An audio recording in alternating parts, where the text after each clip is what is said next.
So, thank you for doing the interview with us, Nick.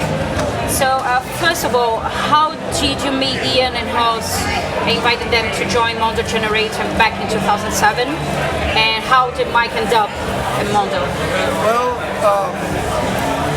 Haas, I met doing a session with Matthias Stieber, which was a German producer who did a record called Dead Planet, and Haas was a studio guy, and I hit it off with them, playing music with them in the studio, and so I said, hey man, I got some shows coming up, would you like to do the shows? And he was like, yeah, sure, and it just kind of came about like that, pretty casual, real easy, and very cool like that, and Ian I've known for 20 years. Really? I didn't know that. So I'm pretty old. So I've known him for 20 years or something, when I was in my 20s or something. And he used to let me stay on his floor, his couch, when I was living the dream in the Coachella Valley area in the desert, playing music with Caius. And he had a band called Unsound, which is my favorite band from the desert area, from where we come from. He was a singer in this band, and they were great. They were so good, and I mean, they were phenomenal. I mean, I'd carry in their guitars to get in for free when they play, you know what I mean? But a lot of times we didn't have places to play, so we would throw generator parties, and oh, we heard about and their guitar player, Brian Maloney, one night only Brian Maloney, was the guy who had the generator. If it was a Mario Lolly from Fats and Jetson in the old days, Cross the River, and Yanni Man, many other band names, he'd bring a generator, or Brian Maloney bring a generator. So we had some great times together, and Ian would always let me in his house when I was looking for a place to stay when I was very young, and trying to let the music drain, friends, you know. I play music, I have nowhere to stay, you know, that kind of thing. So I've known Ian for 20 plus years. And what about Mike? He's my brother. Mike is just a great guitar player. I know he used to play in the Operators. He used to play in a band called The Wizards, and he also plays in a band now called You Know Who. And they're coming to get me. Not this time. Start running. Don't mind me. But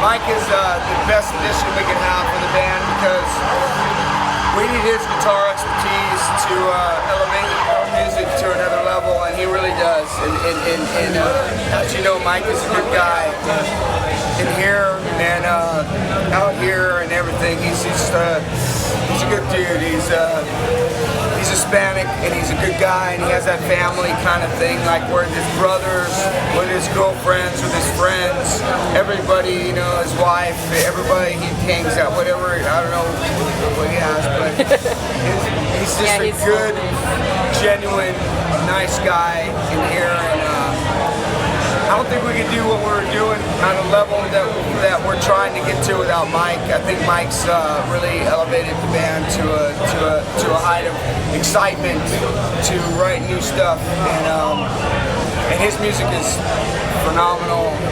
His guitar playing is phenomenal. So I think our new record is going to be something to check out. Definitely. So you've been touring all over for the past months, right? Here in Europe it was like 17 concerts in 18 days.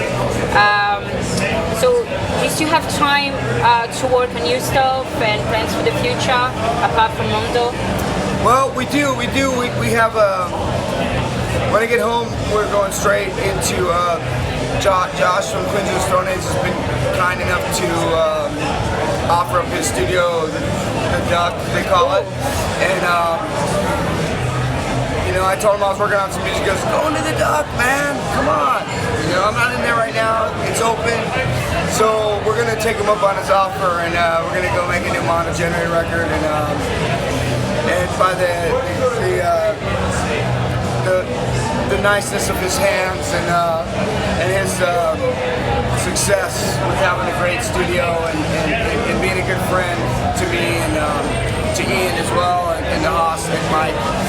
We are going to go make a new Mondo Generator record, and we're going to go bash it out in downtown LA where I live and write the best music we can write and pick out of the songs we create to make the best 12-song, 14-song record we can make. 14? 12 to 14 songs, you know. We're going to try to write as many, you know, write 30 songs hopefully, and between all of us it shouldn't be a hard thing, and just strip away all the stuff that's like, well, it's good, but it's not great, you know, or what we feel is great, and make the best record we can make so we can come back to Europe and to the UK and bring something that matters, you know. And when the fans can expect that album, do you have a deadline? I mean, or roughly? Well, our deadline personally is before the end of the year, having the record done, of course, and our deadline for the new record to come out would be obviously in time to come do festivals. Great, So, that's the spirit. so spring, hopefully it'll come out, you know. So, Springtime's the best time. yeah, of For course, love. especially in Europe. For love. Yeah, in bloom. right. Okay, so how was working with Mondo Data?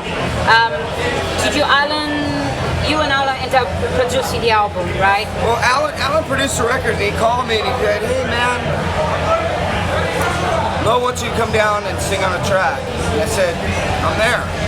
You know, Alan's one of those guys that's like so. Alan's one of those guys that's so important, I think, to music. Technically, his vision, his creativity, the way he plays is like nobody else. Like you go into his house is a studio, but he has like 40 different instruments from around the world, and he can play every single one of them. Not just like, hey, I wrote this one part. He can pick it up and play it, and play these things and like all this. I mean, well, and you know, he knows 5 different languages, and he's well versed in the world, and we can only all wish to be like Alan. Yeah, he's great, such a sweetheart. Every time he comes here, I wish I was as smart as Alan, because Alan is and his wife Natasha, rest her soul, she was, I think him and her, he was the only person that she could be with because he was the only person that could speak her language of music, of life, of the world.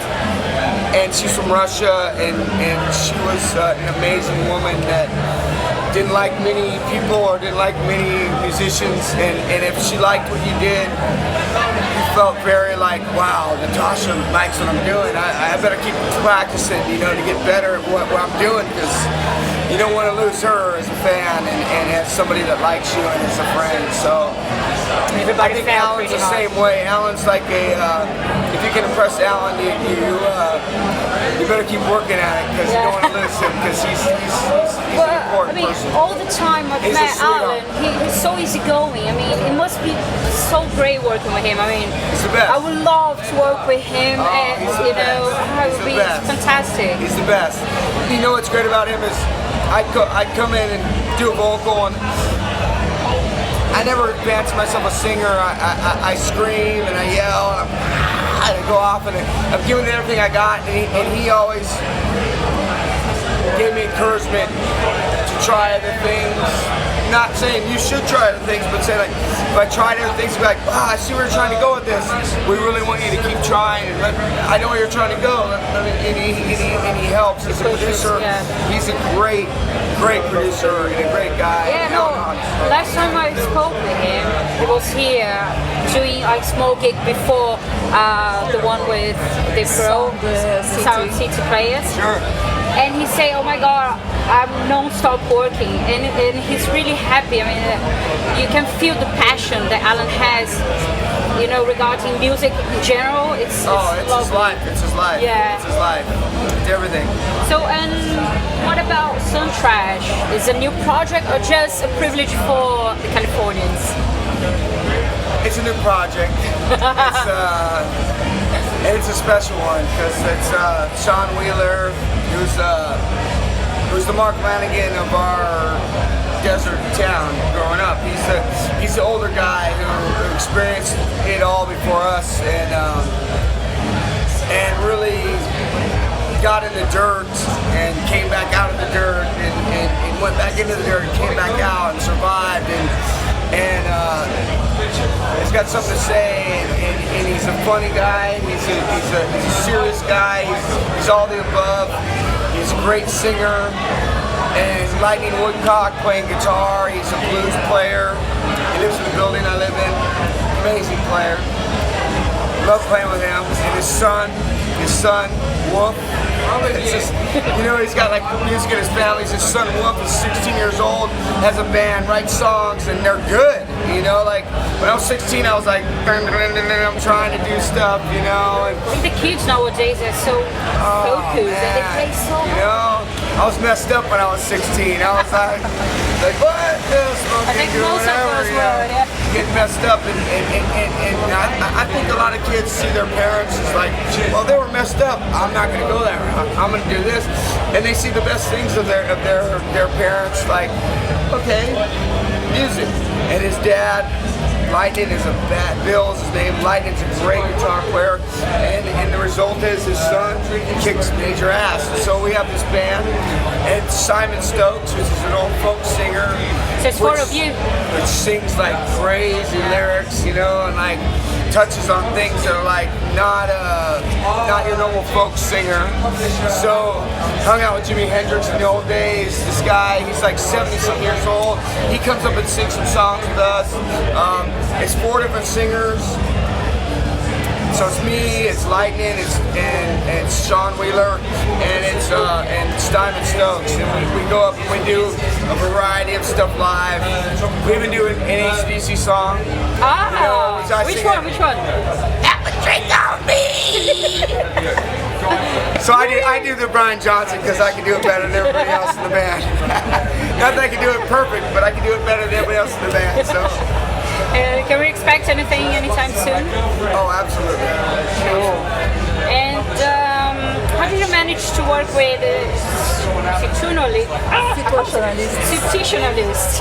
It's quite hard for us Brazilians to say that word. Situationalists. Okay, now. So, considering the fact that low code if you live in Alaska, and so it's a different project than Mondo as well. Are you going to be able to carry on with that project? I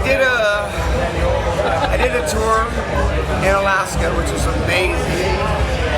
And who gets to go tour in Alaska is like, oh, I'm gonna make it. I crashed my car, my head is all stapled. I was like, I'm not gonna miss Alaska no matter what. My friend Phil, which I met in Germany years ago on a Mondo Generator tour with Motorhead, I was like, I won't lay you down, mate. I'm gonna be there no matter what. If I said I'm gonna be there, I'm gonna be there.